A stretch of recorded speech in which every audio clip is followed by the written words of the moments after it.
Okay, so ito po yung Dark and Light Side of Life, episode 253. Sa mga baguhan, yung etong deck na to, no, yung kulay blue, ito yung magsasabi saan galing yung problema nyo ngayong first Friday hanggang Saturday hanggang Sunday. So kung kailan ito dadaan sa FYP ninyo, yan yung mensahe para sa inyo. Okay? Mamaya kukuha tayo ng 3 dyan. And then this is the light side of life. Ito rin yung magbibigay ng mga suggestions kung ano ba yung bagay na pwede nating gawin para makaiwas sa matinding problema. Pero kung gusto niyo pong mag-book ng full private reading, message po kayo. At mas maganda kasi na personal reading po. Okay? So, yung unang problema, this is the 4 of Wands. Ibig sabihin, pamilya. Pangalawa, 8 of Swords, isolated. And pangatlo, the King of Cups. Ngayon, parang yatang meron, di ba? Na mahahalataan ninyo. Kasi yung problema dito is, una sinabi, pamilya. Siguro, naiipit ka sa untugan ng pamilya mo at ng taong mahal mo. Tignan natin ngayon kung ano yung light side of life. Una, the Page of Cups. Hala. Pangalawa, the 3 of Cups. Ay! And pangatlo, Diyos ko, the 4 of Pentacles. Alam niyo kung bakit? Kasi, kung ilalagay natin ito sa isang istorya, no? Yung binigay kasi ni universe dito is, una is the Page of Cups. Pangalawa, 3 of Cups. And pangatlo, pera. The budget itself. Dito, lumabas, yung pamilya mo, no?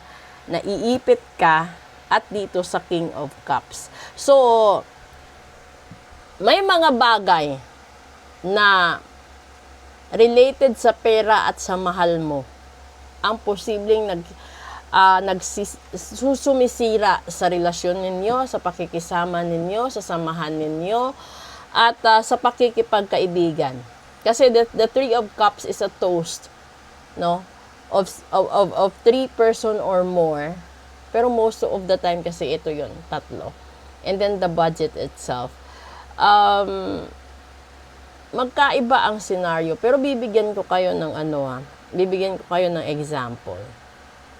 Meron kang trabaho.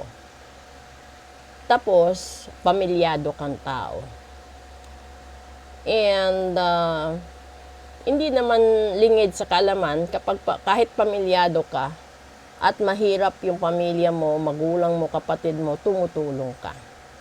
Hanggang sa dumating sa punto na yung iba, nasushort na sa budget.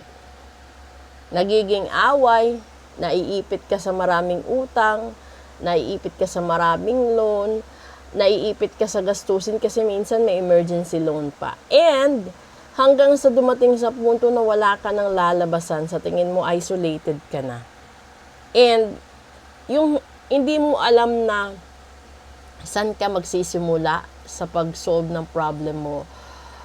Kasi, hindi mo pwede, sa literal kasi sa tao, kung pwede niyang isalba lahat, isasalba niya.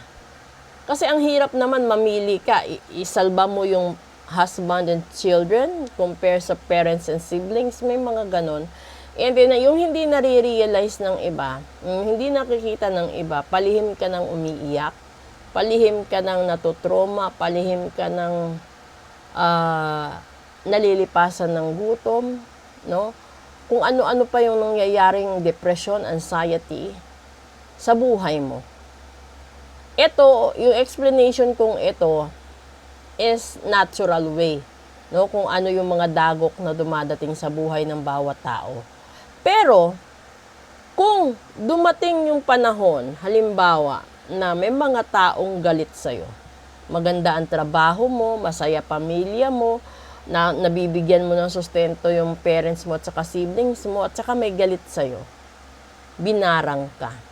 para mawalan ka ng pera, kasuklaman ka ng pamilya mo, hiwalayan ka ng asawa mo, bastusin ka ng mga anak mo. Pwede yun gawin sa pamamaraan ng kulam at pagsumpa. Yung iba, minamana nila yung sumpa ng kamalasan sa pag-ibig, sumpa ng kamalasan sa pera, sumpa ng kamalasan sa sakit. Na di ba sasabihin mo minsan inheritance yung sakit, but no.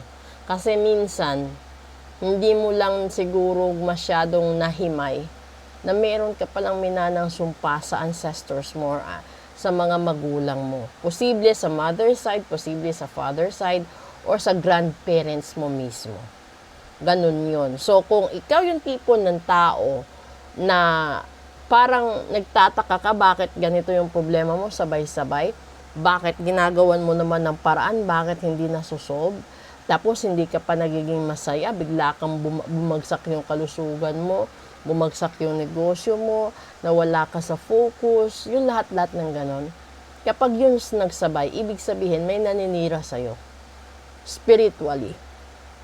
Dahil minsan lang nangyayari sa buhay ng tao na sinasabay ng Panginoon or ni universe yung pagbigay ng pagsubok sa'yo. Kalimitan, kapag nagsabay lahat yan at matagal kang nakabangon, it's either namana mo yung kamalasan or may gumagawa sa yung mga tao. Take note, kapag pinagtulungan ka ng maraming tao, pinabarang ka, mas mahirap yun.